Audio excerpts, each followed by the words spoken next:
We used a powerful AI model to create two intellectual thinkers, an atheist and a believer in God. We placed them in a direct debate to explore one of humanity's oldest and deepest questions. Does God exist? No tricks, no judgments, just pure reasoning, clash of ideas, and bold arguments. The debate starts now.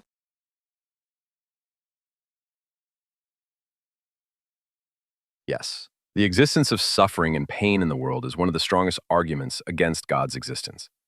If there's a God who is both all-powerful and all-loving, why would he allow innocent children to die of hunger? Why would cancer exist? Why would earthquakes and tsunamis destroy innocent families? I know some people say these sufferings are to test our faith or to give us free will. But these justifications aren't logical. A loving father would never torture his child to see how much they love him. An all-powerful God could create a world with both free will and love, but without all this unnecessary pain and suffering. It's like if I had a lab full of mice and deliberately let them suffer and die, just to see which ones would remain loyal to me. This would be unethical, even for an ordinary human, let alone a perfect and all-loving God. I don't deny the suffering that exists in the world. But this suffering isn't proof that God doesn't exist. In fact, without God, we couldn't even say something is bad or unethical. When you say innocent children's suffering is bad, you're using a moral standard that itself needs a transcendent source. Consider your mouse lab example. Why do you think harming mice is wrong? In a world without God, we're all just collections of atoms that randomly came together. In this view, suffering and pain have no real meaning. They're just chemical reactions in the brain. Besides, we can't be sure that God doesn't have good reasons for allowing this suffering. Like a child who doesn't understand why their parents allow them to get a painful vaccine. From our limited perspective, we might not understand all divine wisdom. Your comparison with giving a child a vaccine is interesting, but there's an important difference. Parents know the vaccine is necessary for the child's health, and its short-term pain prevents dangerous diseases. But when a child dies of hunger, what greater good is there? Regarding ethics without God, your argument isn't logical. We can decide what's right and wrong based on the consequences and impacts of our actions on others. If an action causes unnecessary suffering to intelligent beings, that action is morally wrong. We don't need God to understand this. Also, if ethics must come from a transcendent source, how do you know that source is benevolent? Maybe that transcendent being is evil itself. This is Plato's famous question. Do the gods love good deeds because they are good, or are good deeds good because the gods love them? Let me address your final point about Plato's dilemma. I believe goodness and God are inseparable. It's like asking whether a circle is round because it's round, or because that's the definition of a circle. God is the embodiment of absolute good, so he can't be evil. Regarding the example of starving children, it's true we can't see the greater good, but that doesn't mean it doesn't exist. You're drawing a general conclusion from our limited knowledge.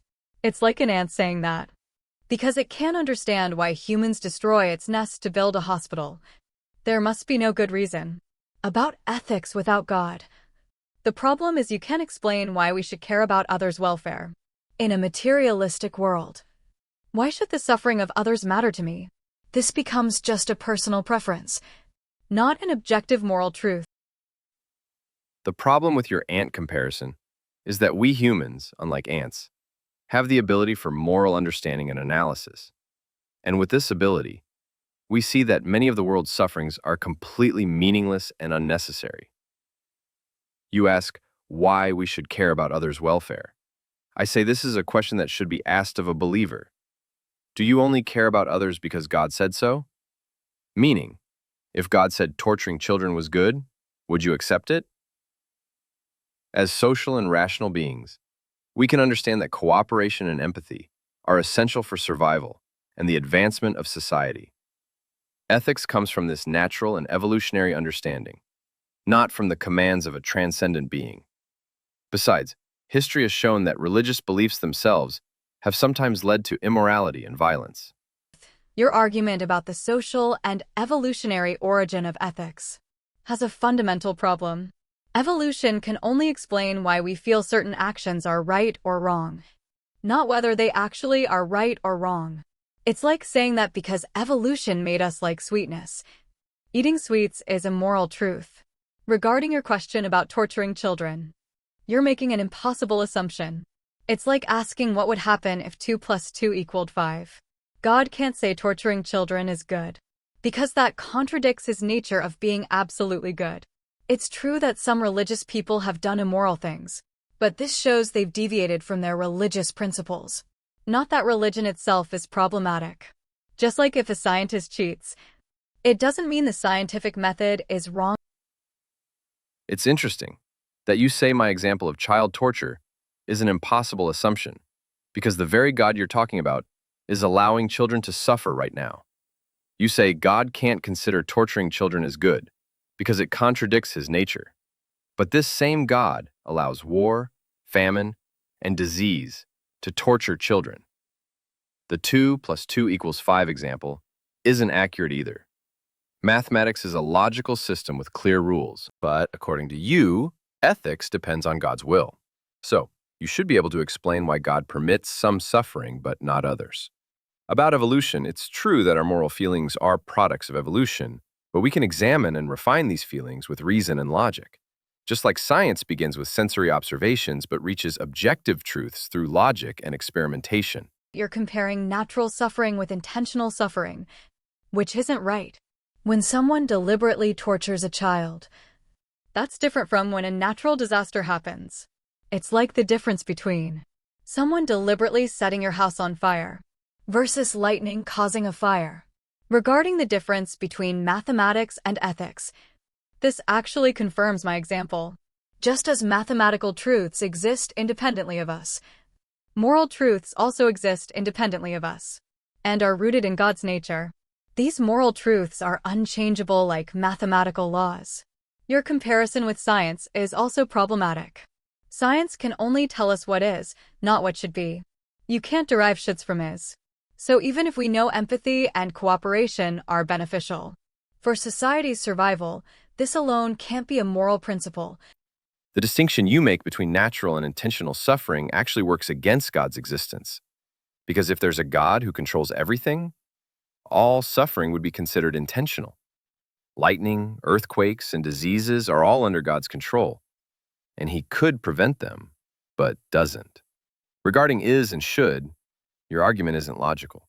We can reach ethical principles by understanding the consequences of our actions and considering common human goals, like reducing suffering and increasing welfare.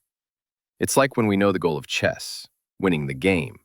We can understand which moves are good and which are bad. Your claim that ethics is unchangeable like mathematics contradicts religious history. Different religions, and even a single religion over time, have had different interpretations of ethics. This shows that religious ethics isn't fixed and changes with society. When you say God could prevent all natural disasters, you're imagining an unrealistic world. The laws of nature are essential for the world to function. For instance, the same tectonic plate movements that cause earthquakes are necessary for forming mountains and maintaining Earth's atmosphere. Your chess example is interesting, but remember that humans created the rules of chess. In a world without God, who determines the purpose of life, why should reducing suffering be the goal? Someone might say increasing power or personal pleasure is more important. About changing religious ethics, you're confusing human interpretations of moral principles with the principles themselves. It's like saying, because our understanding of physics has changed throughout history, the laws of physics have also changed. Moral truths are constant. It's our understanding of them that evolves. About the necessity of natural laws, look, an all-powerful God could create a world where these laws work without causing suffering. Why couldn't earthquakes only occur when nobody is in the area? Or why must cancer exist? About life's purpose. The absence of God actually makes us responsible for determining our own meaning and purpose in life. And most humans, regardless of religion, conclude that reducing suffering and increasing happiness is a more logical goal. Even someone pursuing power and personal pleasure, when thinking deeply, realizes that in a society full of suffering, they too cannot achieve their desires. Your comparison with physics isn't accurate either. We can discover the laws of physics through experimentation and observation. But how can we discover these fixed moral truths you're talking about? You've asked a very good question about discovering moral truths. We can reach these truths through a combination of reason, moral intuition, and divine revelation. Just like understanding reality requires not only our five senses, but also reason and logic. But let's return to the laws of nature.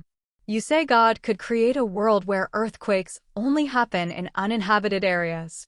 But this means God would have to constantly interfere with natural laws. It's like a programmer constantly modifying their code. The result would be an unstable and unreliable system. About life's meaning. The problem is that in a random, purposeless world, even that logical conclusion you mention is just an evolutionary illusion. Why should we trust the conclusions of a brain that evolved only for survival? Your programming comparison is interesting, but a good programmer designs their system from the start, so it doesn't need constant modification. An all-powerful God could have written the laws of physics from the beginning, in a way that doesn't cause unnecessary suffering. You say we shouldn't trust the conclusions of an evolved brain, but this argument refutes itself, because belief in God is also a product of this brain. How can we trust our understanding of God and revelation when, according to you, we can't trust our brains? About the combination of reason, intuition, and revelation, the problem is that different revelations say contradictory things. Which one should we believe? At least in science, we can reach agreement through experimentation and observation. But with revelation, everyone has their own claim, and there's no way to verify it. You've made a good point about contradictions between different revelations. But this problem exists in science too. Scientific theories sometimes contradict each other. The solution is to find the best explanation, using reason and experience. Just as a scientist chooses the theory that provides the better explanation from among different theories, we can also choose the most logical religion from among different religions. Regarding the initial design of the world, remember that we don't know if this world isn't the best possible state. Perhaps any change in the laws of physics would have caused bigger problems. It's like telling an engineer why they didn't build a stronger bridge, while not knowing that a stronger bridge might have caused other problems. And about trusting our brains, there's an important difference. If God created us, we can be confident that our reasoning ability was designed to understand truth, not just for survival. Your comparison between scientific theories and religious revelations isn't accurate. Scientific theories are testable and falsifiable, but religious claims aren't. When a scientific theory doesn't match the evidence, scientists discard it. But when a religious belief doesn't match reality, it's usually justified. Or they say, God's ways are mysterious. Your argument about the best possible world is also problematic. You say this might be the best state, but an all-powerful God could overcome any limitation. The bridge example isn't appropriate because an engineer has physical limitations, but God doesn't. And finally, your argument about trusting reason is circular. You say, because God created our reason, it's trustworthy. But how do you know God created our reason? Because your reason tells you so? This argument goes in circles. It's true that scientific theories are falsifiable, but many religious beliefs can be falsified too. For example, if it were proven that Jesus never existed, this would refute Christianity. Or if it were proven that the Quran contains contradictions, this would reject its claim of divine origin. Regarding God's omnipotence, you're presenting an oversimplified concept. Omnipotence means the ability to do anything logically possible, not contradictory things. God can't both give us genuine free will and prevent all our bad choices. That's contradictory. And about the circular argument, we discover God's existence through various ways: personal experience, philosophical reasoning, historical evidence, and the order in the universe. Trusting our reason is just one of these paths, not the only way. The problem is that the personal experiences you mention exist in all religions. A Hindu would say they've experienced Krishna. A Buddhist would say they've reached nirvana. These experiences can't all be true simultaneously. Regarding falsifiability, your examples aren't accurate. Even if it were proven Jesus didn't exist, many Christians would say faith in the spiritual meaning is more important than historical reality. Or if contradictions were found in sacred texts, they'd say we need to find the correct interpretation. And finally, the order in the universe you talk about could be the problem or the product of natural processes. Darwin showed that even the most complex organisms can emerge without an intelligent designer. We no longer need to assume God's existence to explain the order in nature. Evolution theory only explains how different species derive from each other. It can't explain why anything exists at all, or why the laws of physics are so finely tuned that life became possible. Regarding different spiritual experiences, I agree they can't all be true in the same sense. But this is like several people touching an elephant in the dark. Each understands part of the truth.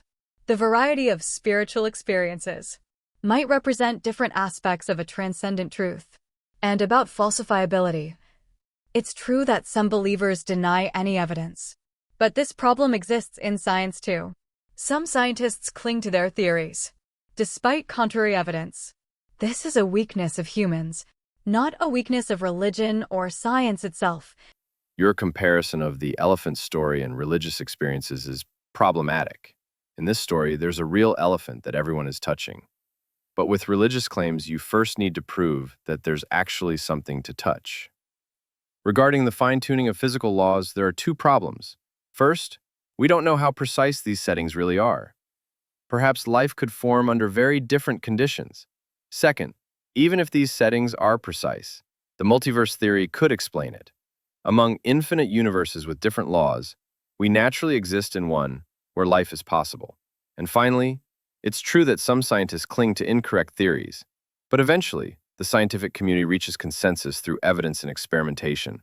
But in religion, there's no objective way to resolve disagreements. The multiverse theory you brought up has serious problems itself. First, there's no way to test or prove it. Exactly the same criticism you make of religious beliefs. Second, even if it's correct, it still can't explain why anything exists instead of nothing.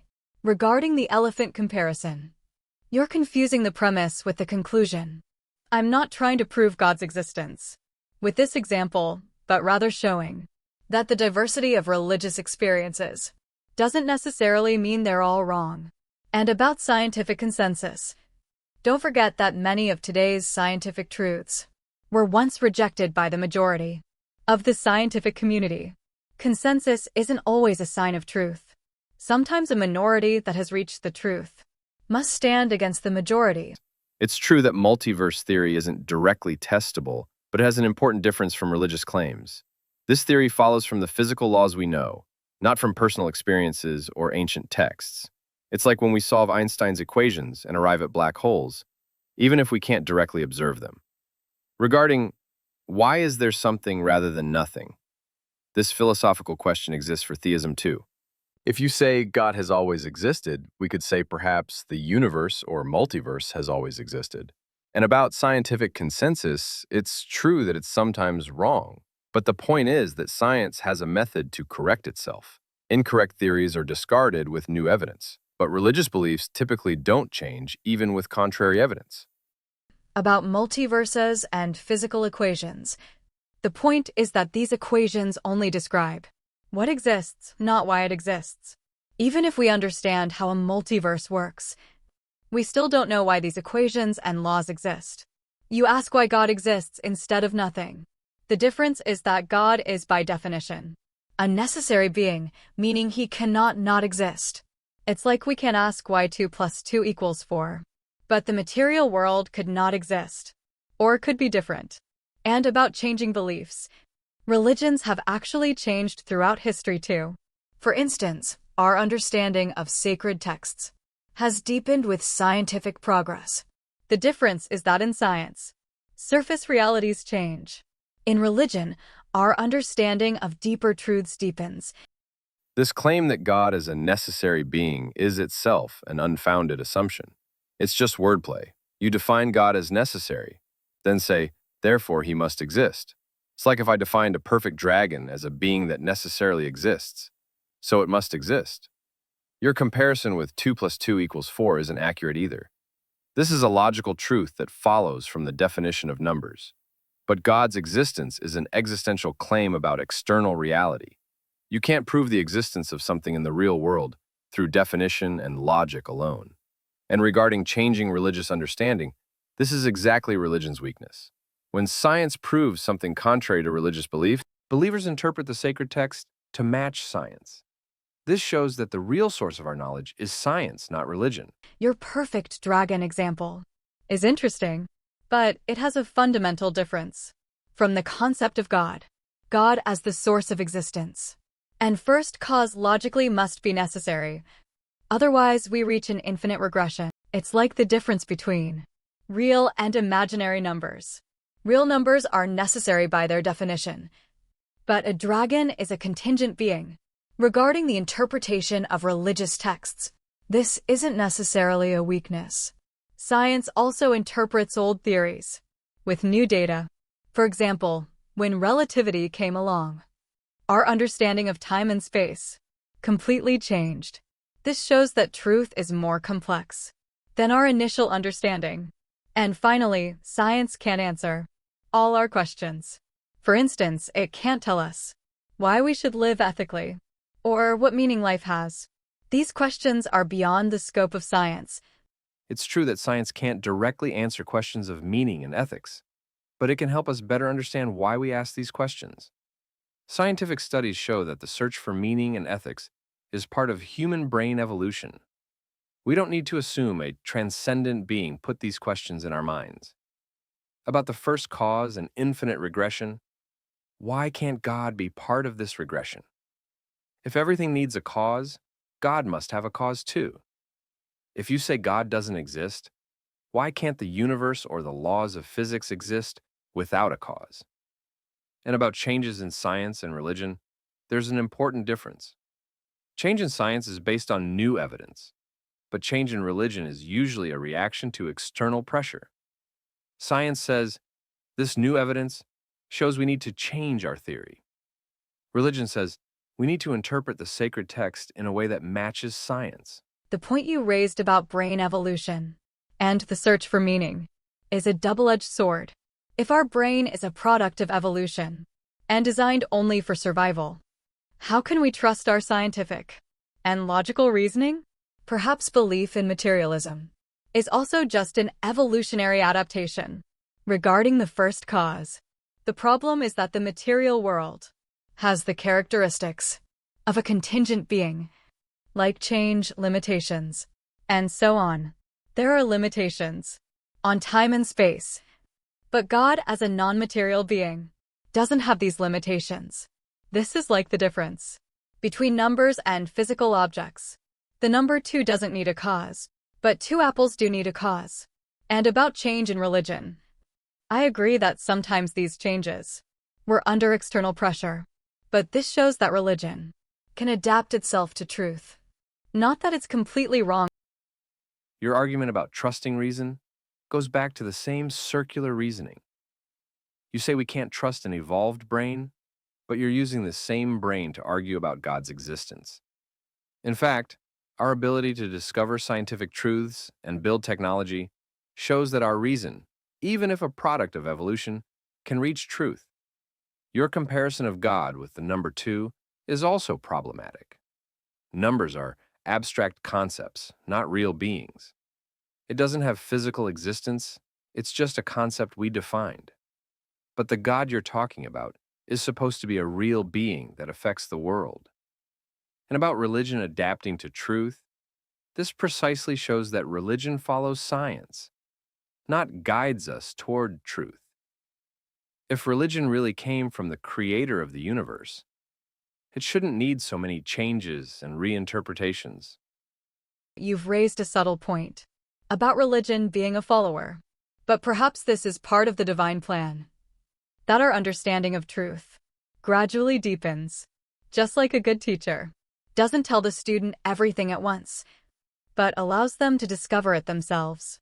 About the difference between abstract concepts and real beings, I agree they're different, but exactly this difference shows that God must be beyond matter. If God were a material being, all the problems you mentioned would be correct. God, like the laws of logic and mathematics, is both abstract and real. And about trusting reason. I'm not saying we can't trust reason. I'm saying that without God, we can't explain why our reason aligns with reality. This alignment itself is a sign of intelligent design. The teacher and student example can't be a good justification for changes in religion. They can give incorrect information to their student that later needs correction. But sacred texts are full of incorrect scientific claims that later need to be reinterpreted. About God being both abstract and real, this is a contradiction. Mathematical laws merely describe logical relationships, not real beings. You can't say God is abstract like mathematical laws, and also say he can intervene in the world and answer prayers. And about the alignment of reason with reality, this is exactly what evolution explains. Beings that didn't have a correct understanding of reality couldn't survive and reproduce. We are the product of millions of years of natural selection that has aligned our brain with reality. Your evolutionary explanation for the alignment of reason and reality isn't complete. Natural selection can only explain why we can understand things that are real. But why can we understand abstract concepts, like advanced mathematics or philosophy?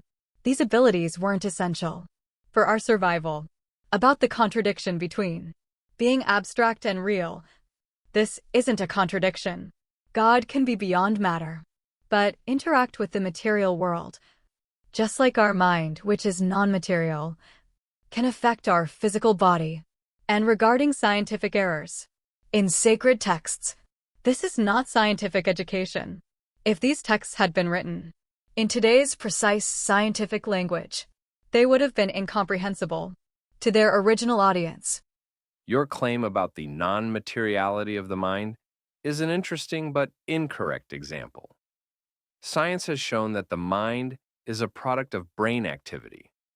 When the brain is damaged, the mind is also damaged. This shows that the mind is not separate from matter. Regarding abstract abilities like mathematics, these capabilities are byproducts of our complex brain evolution. A brain that evolved to solve survival problems can develop these abilities as a secondary function, just like wings first evolved for temperature regulation and were later used for flight. And about sacred texts, if they really came from the creator of the universe, they could have said the earth is round. This wouldn't have required complex scientific language. The evolution of mental capabilities has an important difference from the evolution of wings. Wings show a gradual change from one physical function to another physical function, but the gap between simple physical understanding and understanding abstract concepts is much larger. Regarding the relationship between brain and mind, it's true that brain damage affects the mind, but this doesn't necessarily show that the mind is the same as the brain. It's like how antenna damage affects television quality, but this doesn't mean the television image is the antenna. And about sacred texts, imagine if God had said, "The earth is round." People of that time only saw the flat surface of the earth would probably have rejected this statement and ignored the entire spiritual message of the text. Sometimes even simple truth needs an appropriate cultural context. So, now that you've heard both sides, what do you think? Is there a God, or are you still not convinced? Drop your thoughts in the comments. This debate isn't the end, it's just the start of the convo. We're not here to give you all the answers. We're here to question stuff together.